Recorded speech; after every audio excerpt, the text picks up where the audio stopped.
தமிழாரம் தொலைக்காட்சியின் பிரதான செய்திகள். முதலில் தலைப்புச் செய்திகள். யாழில் நேராக சிறுவனின் மூளையை துளைத்த தோட்டா, விரையும் மனித உரிமை ஆணைக்குழு. யாழ் ராணி ரயிலில் மோதி நபர் உயிரிழப்பு. பலாங்குட கசப தேரர் உள்ளிட்டவர்கள் பிணையில் விடுதலை. முன்னாள் ஜனாதிபதி ரணிலின் செயலாளருக்கு நீதிமன்றம் இன்று பிறப்பித்த உத்தரவு. அமரகீர்த்தி அத்துக்கூரள படுகொலையில் 12 பேருக்கு மரண தண்டனை, நீதிமன்றம் அதிரடி தீர்ப்பு. அதிகாலையில் பற்றி எறிந்த வீடு, ஒரே குடும்பத்தில் 5 நேர்ந்த துயரம். தமிழக வெற்றிக் கழக கட்சி உறுப்பினர்கள் மீது திமுகவினர் தாக்குதல், கர்ப்பிணி பெண் அவசர சிகிச்சை பிரிவில் அனுமதி. கனடாவின் பாடசாலை ஒன்றில் பயங்கர துப்பாக்கி சூடு, 10 பேர் பலி, பலர் காயம். தொடர்பென விரிவான செய்திகள்.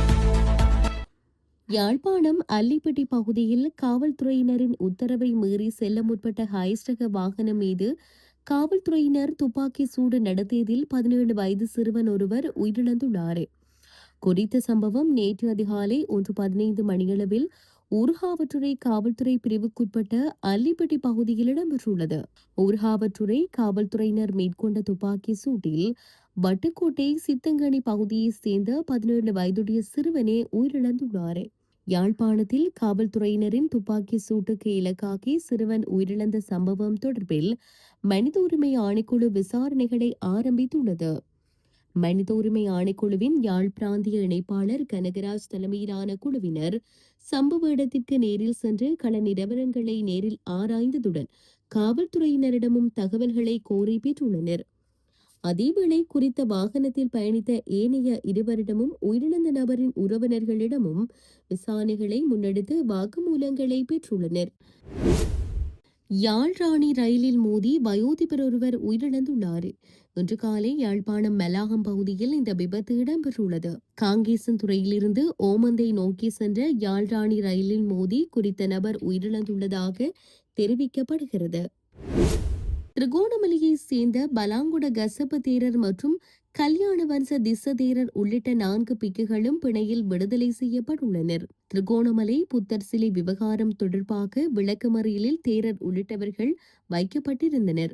சந்தேக நபர்கள் சமர்ப்பித்த பிணை விண்ணப்பம் இன்று திருகோணமலை நீதவான் நீதிமன்றத்தில் விசாரணைக்கு எடுத்துக் கொள்ளப்பட்டது. இதன்போது இன்றைய தினம் வரை விளக்கமறியலில் வைக்கப்பட்டிருந்த பலாங்குட கசப தேரர் உள்ளிட்ட சந்தேக நபர்களுக்கு இன்று நீதிமன்றத்தால் பிணை வழங்கப்பட்டுள்ளது. அருகலிய போராட்டத்தின் போது முன்னாள் பாராளுமன்ற உறுப்பினர் அமரகீர்த்தி அத்துக்கூரள மற்றும் அவரது மெய்ப்பாதுகாவலர் படுகொலை செய்யப்பட்ட சம்பவம் தொடர்பில் குற்றவாளிகளாக காணப்பட்ட 12 பிரதிவாதிகளுக்கு மரண தண்டனை விதித்து தீர்ப்பளிக்கப்பட்டுள்ளது. கம்பஹா நிரந்தர மூவரடங்கிய மேல் நீதிமன்ற நீதிபதிகள் குழாம் இன்று இந்த தீர்ப்பை அறிவித்துள்ளது. குறித்த படுகொலை சம்பவம் தொடர்பான வழக்கின் தீர்ப்பிற்காக பிரதிவாதிகள் அனைவரும் இன்று கம்பஹா நிரந்தர மூவரடங்கிய மேல் நீதிமன்றத்திற்கு அழைத்து வரப்பட்டிருந்தனர். இதன்போதே நீதிபதிகள் இந்த தீர்ப்பை வாசித்தனர். கடந்த 2022 ஆண்டு மே மாதம் 9ஆம் தேதி நாட்டில் இடம்பெற்ற வன்முறைகளின் போது நெட்டம்புவ பிரதேசத்தில் வைத்து மேற்கொள்ளப்பட்ட தாக்குதலில் அப்போதைய பாராளுமன்ற உறுப்பினர் அமரகீர்த்தி அத்துக்கோரள மற்றும் அவரது மெய்ப்பாதுகாவலர் ஆகியோர் அடித்து கொலை செய்யப்பட்டனர். இச்சம்பவம் தொடர்பில் சட்டமா அதிபரினால் 42 பிரதிவாதிகளுக்கு எதிராக கம்பஹா மேல் நீதிமன்றில் குற்றப்பத்திரிகை தாக்கல் செய்யப்பட்டிருந்தது. இந்நிலையில் குறித்த வழக்கு விசாரணைகள் நிறைவடைந்த நிலையில் கடந்த ஜனவரி 14ஆம் தேதி வழக்கு விசாரணைக்கு எடுத்துக் கொள்ளப்பட்ட போது அதன் தீர்ப்பு இன்றைய தினத்திற்கு ஒத்திவைக்கப்பட்டிருந்தமை குறிப்பிடத்தக்கது. முன்னாள் ஜனாதிபதியின் செயலாளர் சமன் ஏக்கநாயக்கவை எதிர்வரும் பிப்ரவரி மாதம் 18ஆம் தேதி வரையில் மீண்டும் விளக்கமறியலில் வைக்குமாறு உத்தரவிடப்பட்டுள்ளது. முன்னாள் ஜனாதிபதி ரணில் விக்ரமசிங்கவின் செயலாளர் சமன் ஏக்கநாயக்க கொழும்பு கோட்டை நீதவான் நீதிமன்றத்தில் இன்று புதன்கிழமை ஆஜர்படுத்தப்பட்டார். ரணில் விக்ரமசிங்கவின் லண்டன் விஜயம் குறித்து மேற்கொள்ளப்பட்டு வரும் விசாரணைகள் தொடர்பில் குற்றப்புலனாய்வு திணைக்களத்தின் அதிகாரிகள் சமன் ஏக்கநாயக்கவை கைது செய்வதற்காக ஜனவரி 27 அவரது வீட்டிற்கு சென்றிருந்த போது சமன் ஏக்கநாயக்க வீட்டிலிருந்து தலைமறைவாகி இருந்தார். பின்னர் சமன் ஏக்கநாயக்க ஜனவரி 28 நீதிமன்றத்தில் ஆஜராகியதை அடுத்து அவர் அவரை பிப்ரவரி மாதம் 11ஆம் தேதி வரை விளக்கமறியலில் வைக்குமாறு நீதிமன்றம் உத்தரவிட்டுள்ளது. அங்குரணை தொடங்கொல்ல பகுதியில் உள்ள ஒரு வீட்டில் இன்று ஏற்பட்ட தீ விபத்தில் ஒரே குடும்பத்தை சேர்ந்த 5 பேர் காயமடைந்து மருத்துவமனையில் அனுமதிக்கப்பட்டுள்ளதாக போலீசார் தெரிவித்தனர். இன்று அதிகாலை 4:30 மணியளவில் தீ விபத்து ஏற்பட்டது. வீட்டில் வசித்தவர்களின் சத்தம் கேட்டு உள்ளூர் வாசிகள் சம்பவ இடத்திற்கு விரைந்து வந்து தீயை அணைத்து வீட்டின் ஜன்னலை உடைத்து காயமடைந்த 5 பேரை மீட்டு மருத்துவமனைக்கு கொண்டு சென்றனர். காயமடைந்தவர்களில் 3 பேர் தீ காயங்களுக்கு உள்ளாகியுள்ளனர்.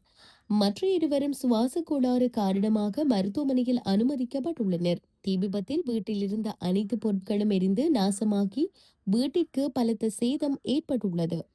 தீ விபத்திற்கான காரணம் இதுவரை கண்டறியப்படவில்லை. மேலும் 60 கொட போலீசார் சம்பவம் தொடர்பில் மேலதிக விசாரணைகளை முன்னெடுத்து வருகின்றனர்.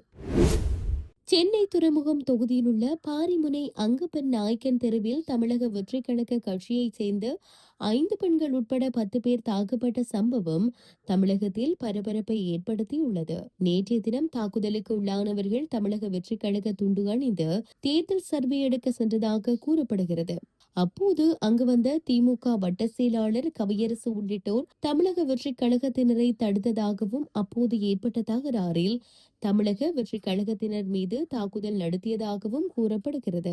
திமுகவினர் நடத்திய தாக்குதலில் கர்ப்பிணி பெண் உட்பட 2 பேர் ஸ்டான்லி மருத்துவமனையில் அவசர சிகிச்சை பிரிவில் அனுமதிக்கப்பட்டுள்ளனர். மேலும் 4 பேர் சிகிச்சை பெற்று வருகின்றனர். இந்த தாக்குதலுக்கு கண்டனம் தெரிவித்து தமிழக வெற்றி கழக தலைவர் விஜய் எக்ஸ் தளத்தில் பதிவிட்டுள்ளார். அப்பதிவில் சென்னை பாரிமுனை பகுதியில் கள ஆய்வில் ஈடுபட்ட தமிழக வெற்றி கழகத்தை சேர்ந்த நிர்வாகிகள் மீதும் ஆளும் கட்சியை சேர்ந்த 100க்கும் மேற்பட்ட ரவுடிகள் அராஜக தாக்குதல் நடத்தியிருப்பது கடும் கண்டனத்திற்கு உரியது. இந்த தாக்குதலில் 4 மாத கர்ப்பிணி உட்பட நிர்வாகிகள் படுகாயம் அடைந்துள்ளனர். அவர்கள் அவசர சிகிச்சை பிரிவில் அனுமதிக்கப்பட்டு தீவிர சிகிச்சை பெற்று வருகின்றனர். படுகாயமடைந்த கழக தோழர்கள் 6 பேரும் விரைவில் குணமடைய விளைகிறேன். தமிழக வெற்றி கழகத்திற்கு மக்களிடையே பெருகி வரும் செல்வாக்கை பொறுத்து கொள்ள முடியாது ஆளும் கட்சியினர் மக்களிடையே நன்மதிப்பை பெற்றுள்ள நம் கழக தோழர்கள் மீது இவ்வாறான வன்முறையை கட்டவிழ்த்து விட்டுள்ளனர். இது ஜனநாயகத்தின் குரல் வழியை நெரிக்கும் செயலாகும். திமுகவின் தோல்வி பயத்தையே இது காட்டுகிறது.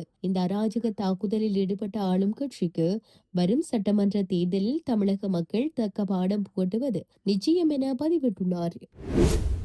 கனடாவின் பாடசாலை ஒன்றில் இடம்பெற்ற துப்பாக்கி சூட்டு சம்பவத்தில் பலர் உயிரிழந்துள்ளதாக வெளிநாட்டு ஊடகங்கள் செய்தி வெளியிட்டுள்ளன. அந்நாட்டின் பிரிட்டிஷ் கொலம்பியா மாகாணத்தில் உள்ள டம்னர் ரிச் உயர்நிலை பாடசாலையில் நேற்று பிற்பகல் இந்த சம்பவம் இடம்பெற்றுள்ளது. இந்த தாக்குதலில் சந்தேக நபர் உட்பட குறைந்தது 10 பேர் உயிரிழந்திருக்கலாம் எனவும் 25க்கும் மேற்பட்டோர் காயமடைந்திருக்கலாம் எனவும் ஊடகங்கள் செய்தி வெளியிட்டுள்ளன. டம்ளர் ரிஷ் பகுதியில் அமைந்துள்ள குறித்த பாடசாலைக்குள் நேற்று மதியம் புகுந்த மர்ம நபர் ஒருவர் சரமாரியாக துப்பாக்கி பிரயோகம் மேற்கொண்டுள்ளார். இதனையடுத்து அப்பகுதியில் அவசர கால எச்சரிக்கை விடுக்கப்பட்டதுடன் பாடசாலை மாணவர்கள் மற்றும் பொதுமக்களை பாதுகாப்பான இடங்களில் இருக்குமாறு காவல்துறையினர் அறிவித்தனர். துப்பாக்கி சூட்டை நடத்தியவர் பழுப்பு நிற முடி மற்றும் ஆடை அணிந்திருந்ததாகவும் நேரில் கண்டவர்கள் தெரிவித்துள்ளனர். இந்த நிலையில் குறித்த சந்தேக நபர் துப்பாக்கி சூட்டு காயங்களுடன் சடலமாக மீட்கப்பட்டுள்ளதாக காவல்துறையினர் உறுதிப்படுத்தியுள்ளனர். அவர் தன்னைத்தானே சுட்டு தற்கொலை செய்து கொண்டிருக்கலாம் என சந்தேகிக்கப்படுகிறது. பாடசாலை தாக்குதலுடன் தொடர்புடையதாக கருதப்படும் மற்றொரு சம்பவம் அருகிலுள்ள வீடொன்றிலும் இடம்பெற்றுள்ளதாகவும் அங்கிருந்து 2 சடலங்கள் மீட்கப்பட்டுள்ளதாக தகவல் தெரிவிக்கின்றன. காயமடைந்தவர்கள் உலங்கு வானூர்தி மூலம் நோயாளர் காவு வண்டி மூலம் வைத்தியசாலைக்கு கொண்டு செல்லப்பட்டனர். இச்சம்பவம் கனடா முழுவதும் பெரும் அதிர்ச்சியை ஏற்படுத்தியுள்ளமை குறிப்பிடத்தக்கது. இத்துடன் செய்திகள் யாவும் நிறைவு பெறுகின்றன. மேலதிக செய்திகளை அறிந்து கொள்வதற்கு www.tamilaram.com எனும் இணையதளத்தை பார்வையிடுங்கள்.